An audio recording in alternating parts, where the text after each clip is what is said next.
Hello, this is David Pally again, and in this video we're going to go over how to change the color of a character's texture within Maya and not having to go outside of the program to do that. I mostly did this just to test my shading network's skills and just see how far I could push myself with it. And in this file I'm going to show you how it works. So we've got an on-off here. It allows me to turn it on and off.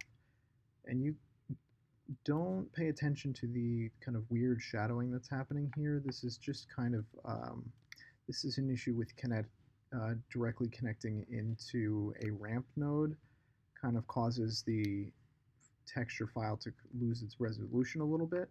If you were to render this, you can see that it's not nearly as much of a problem as you see here. This is just an issue with the viewport essentially. But we have the on-off here, and I can change the way the color looks just with some RGB attributes in here. And we'll make some adjustments to this too as well. But you can see here we can get all sorts of color changes here. And again, if we want to go back to the original texture, which shout out to Cody, by the way, for the original texture. And he built this texture for me, and I just wanted to test to see if I could do some changes within Maya without having the need to go to an outside program. And we'll go over how we set all of that up. I'm just going to give you a quick rundown of what we need to do to complete this. So the first step is we isolate the texture into two parts. So we're going to split the texture of the darker and lighter parts separately using a couple of ramp nodes. And we're going to turn these into essentially layer masks or alpha maps. The second step is we get what we call the levels from the original texture. So this texture has a lot of highlights and dark spots and patterns in here that I want to keep. I want the color to kind of add on to that, so I don't want to essentially get rid of that and just be all solid colors. So that's what we're going to use to get, I say levels, it's essentially just a black and white of the original texture. The third step is we combine it, both the layer masks and the levels together as kind of a foundation for the texture. Then we'll add color to that foundation using some ramp nodes. We'll create utility nodes, specifically blend colors nodes, to turn everything on and off, like in this attribute. And we'll combine the texture parts together to create one overall texture file. And then we'll apply that to the main texture. And lastly, we'll use utility nodes to control the color, as well as attributes to control those utility nodes. So now that we've explained all that, let's go into the test file here without all of that. Takes a little while to load because it's a pretty large rig. So, and there we go. All right, so if I pull up the hypershade here, you can see this is just a very basic shading network with just the file node applied to this character. And so what we're going to do is we're going to add on top of this. So the first thing I want to do is to break this connection here to the color of the main texture node. I still want to keep this because I want to be able to turn on and off the color changes, and I want, when it's turned off, to go back to the original texture file. So we're going to break this connection, but we're going to keep this file as is. And the first thing I want to do is essentially get a black and white version of this file node here. So what I'm going to do is just duplicate with connections in the network here. So it's still attached to the place 2D texture and all that. And on this one, I'm going to make sure that alpha is luminance is on, just so essentially the alpha map the out alpha turns into a black and white map for this. And next, we're going to create a couple of ramps to isolate the two parts of the texture. Now, keep in mind, he is a cartoony character, and this really only applies to cartoonish characters that would have more, solid colors and things like that. Obviously, the more realistic the character, the less you would need this. And this texture file works for me just because there's a very stark contrast in the highlights and in the colors here, because the inner portion of the color is very light, whereas the outer portion is much darker. And so this makes it very easy to split these two sections apart. Obviously, if your character doesn't have this stark of a contrast in the colors, you might want to go into Photoshop and create your own alpha maps based on that. So, but luckily we can do that within Maya.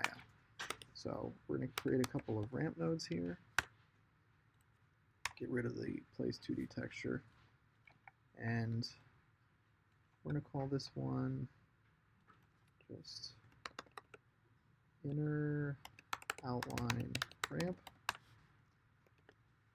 and we'll just duplicate it and call this one outer. There we go. And so these two ramps are going to create the outlines for the different parts of the texture. So with alpha's luminance on the file node, let's double check that. Yep. We can just take that out alpha and plug it into the V coordinate of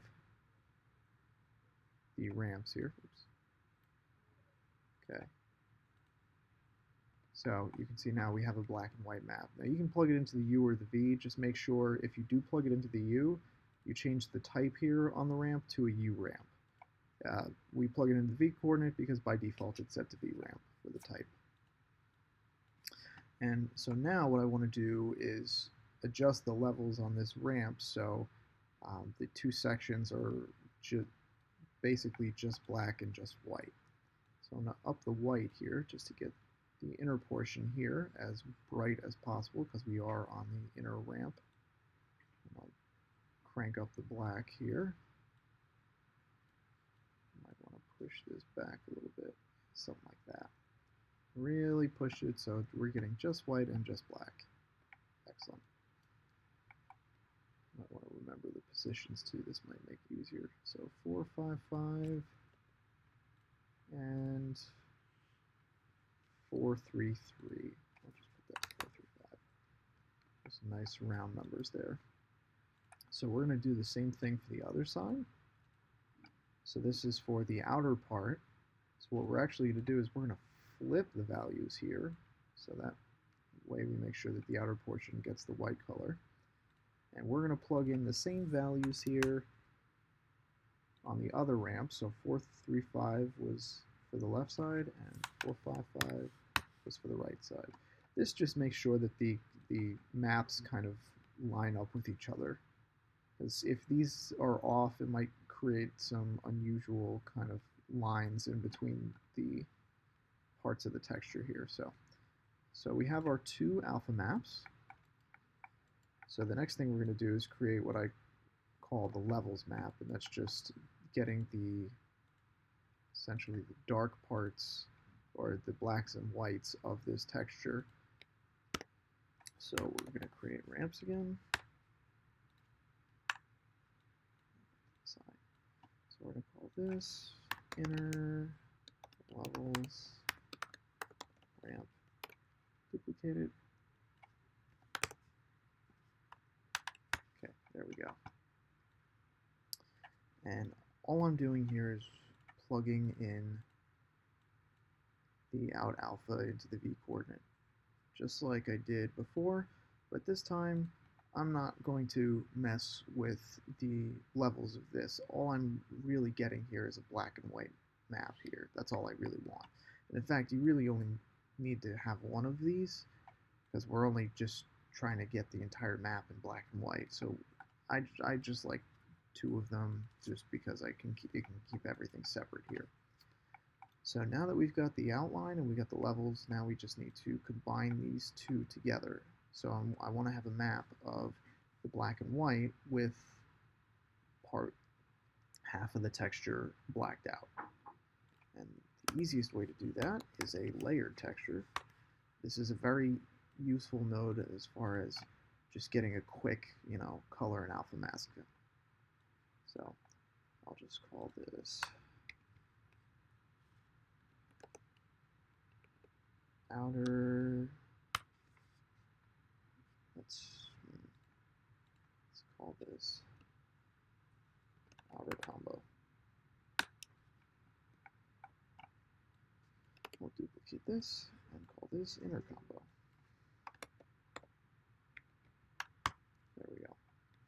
So all I'm doing here is plugging the out color of the levels ramp, so the black and white map, and then I'm taking the out alpha of the outline ramp, so this, remember this original mask, and I'm going to plug that into the alpha of that input layer.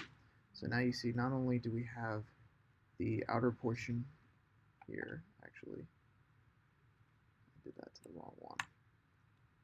Let's flip the naming.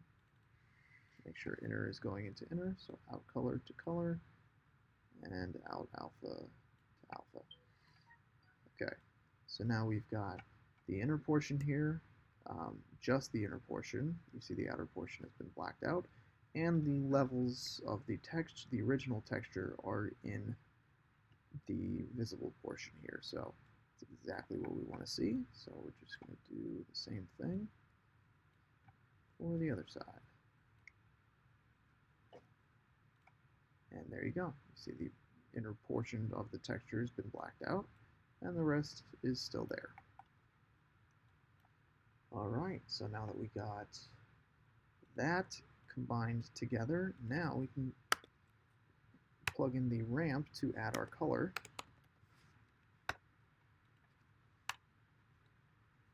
So I'm just going to call this outer colors ramp,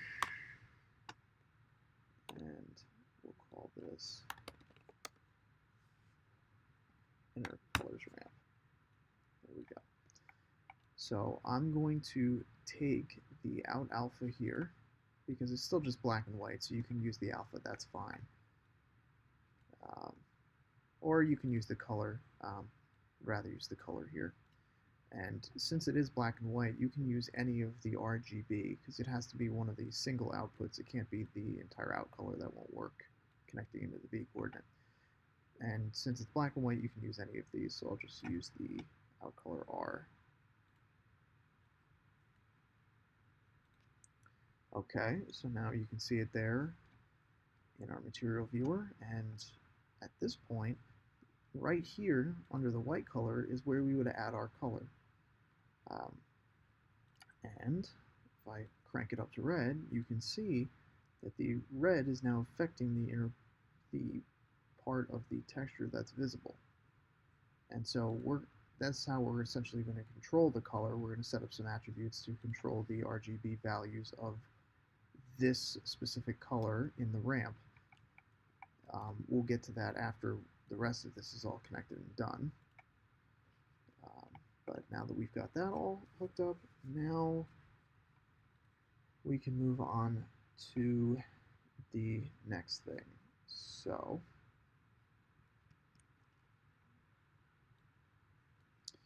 what I'm going to do is create one last layer. I'm going to create another layered texture here, just to combine the color and the alpha map one last time.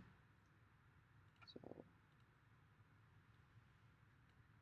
I'm going to plug the color into the color here, and I'm going to take the original outline alpha and plug it into here. And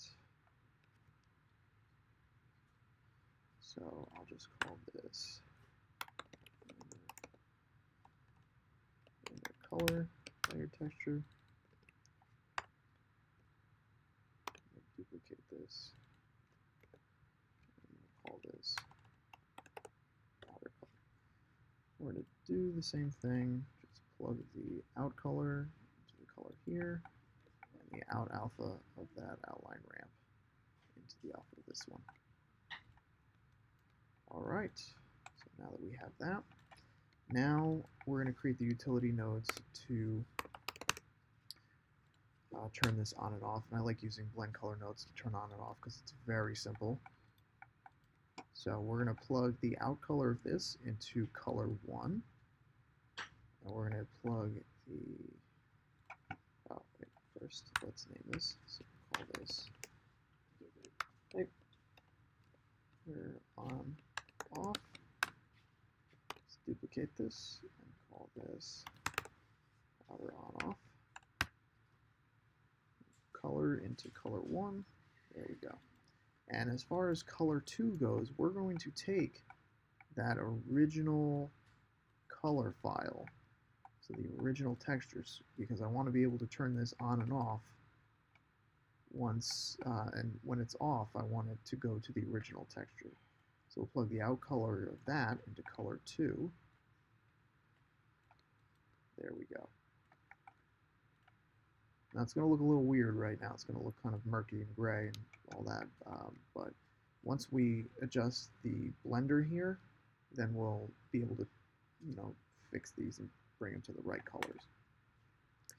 So now that we've got the on-off there, now we combine this all into one last layered texture. And so we're going to bring the outputs into the color.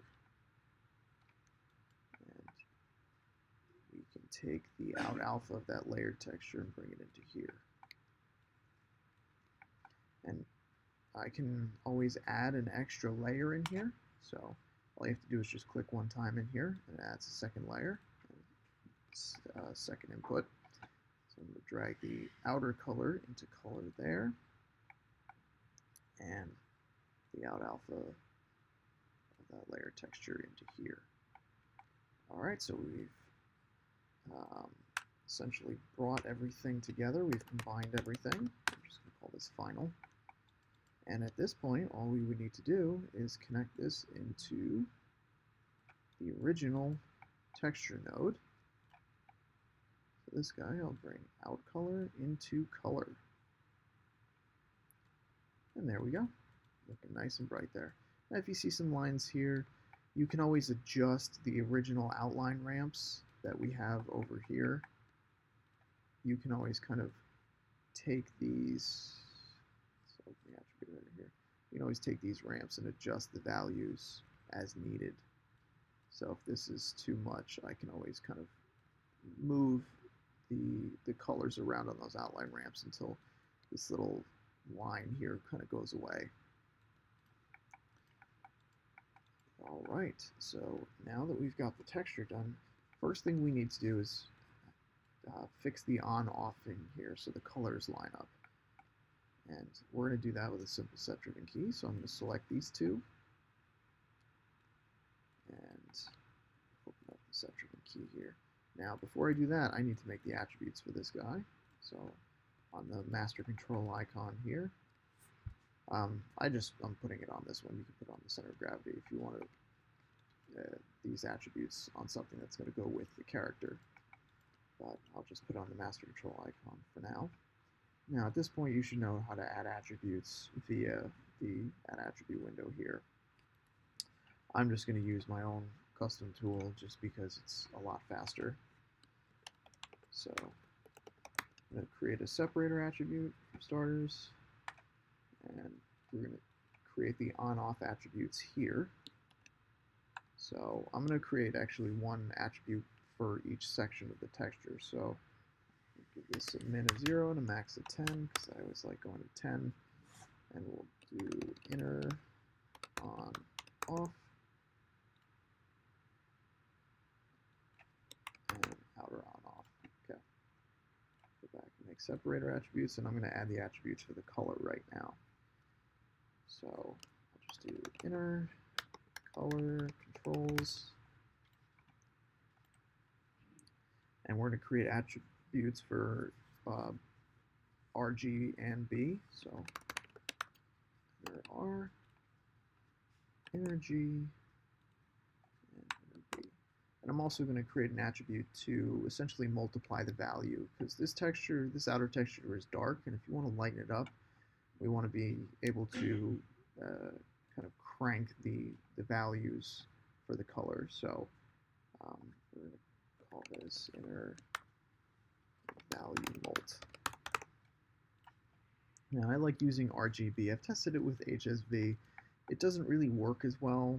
It's basically one attribute to control the hue, and you can't really kind of move from one color to the other, like whichever colors you want. You kind of have to go through a spectrum. So I just like using RGB instead. So I'm just going to make the same attributes essentially for the outer. So outer R, outer G, outer B, and outer value mult. Okay, so we have all the attributes we're going to need. So we're going to run the SDK for the on-off here. Now I want to make sure that when this is off, so when the blender is at 0, that the texture is off. So that is the original texture, which is good. So now we're just going to do some simple keying on the blend colors. So inner, move the attribute to 10, move the inner blender to 1, and hit key. And we'll do the same thing for the outer. So key to default, move this attribute to 10, move the outer blend to 10, key. Now it's black, it's kind of grayed out right now, and that's just simply we haven't added the color yet in the original ramp here. So there's no color yet here, but we will get to that right now. And keep in mind, this is where we're going to run into the problem of the ramp kind of losing its resolution, but keep in mind this does render out fine. So if it looks a little weird in the viewport, don't worry, it does render out.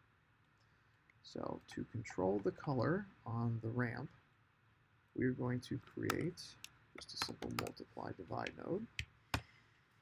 And this is going to convert the 0 to 10 of the RGB into a 0 to 1.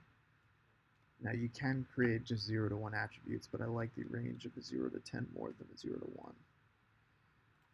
So I'm just going to call this outer multiply divide. Since there's only one of these, I don't need to get overly specific with the naming.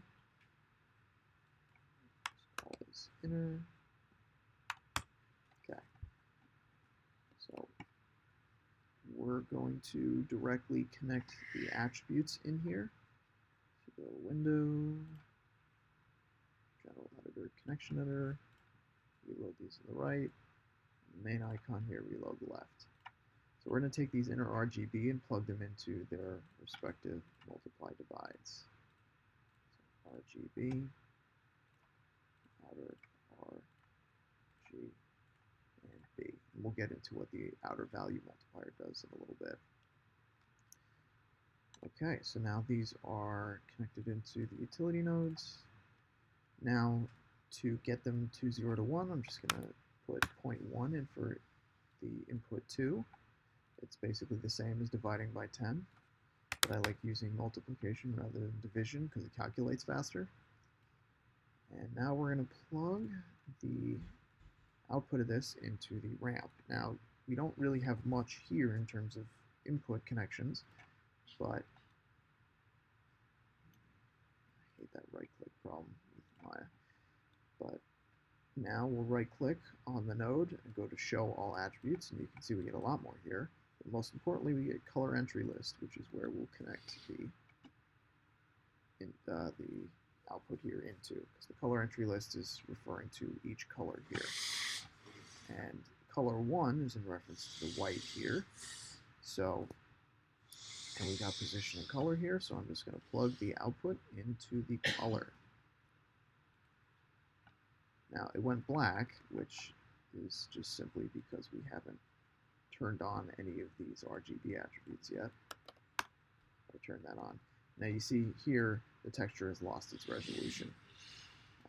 And I'll show you that happening in real time on this one. So I'll bring this up here. And we'll plug the output here into color entry list 1 color. And you see it does lose its resolution here in the material viewer. But again, keep in mind, this does look fine in the renderer. If I'm to do a quick render right now, looking pretty good. So now that we've got the colors hooked up, let's test it out. So now I've got hooked up. So if you want yellow or RNG, we'll do that for you. So I can turn it to green. I can turn the inner portion to a different color. And you can kind of mix and match, and you can adjust any of these attributes to create any sort of value you want. If you want to turn off all the color, just take them all to 0. If you want it all to white or to a grayish color, if you want it black and white, you just turn on all of the values here. And lastly, I want to hook up these inner value multipliers.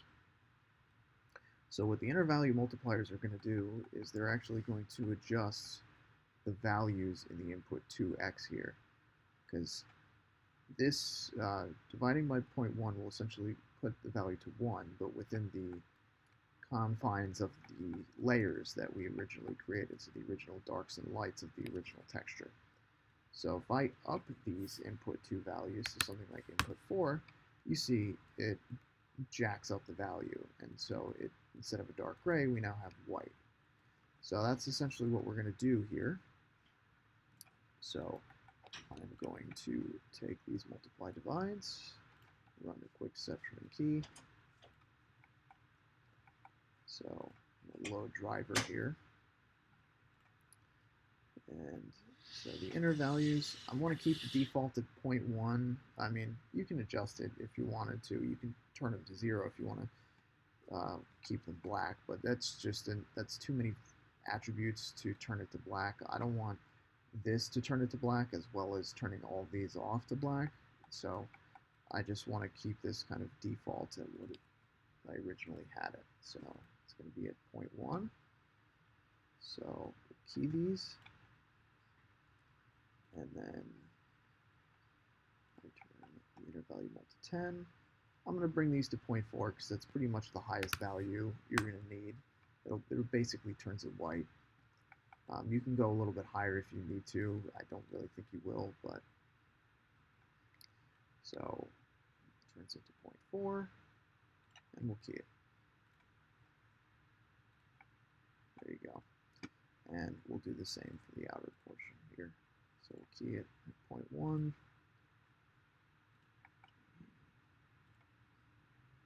we'll move this to 0.4. There you go. Key it. So now, not only do we have attributes to control the color here,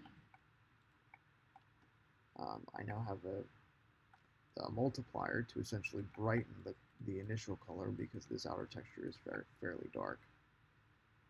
And again, this should all look nice and clean within the renderer. So you can see here, and again, we can always adjust these little lines here. And keep in mind, there is a little pixelation here.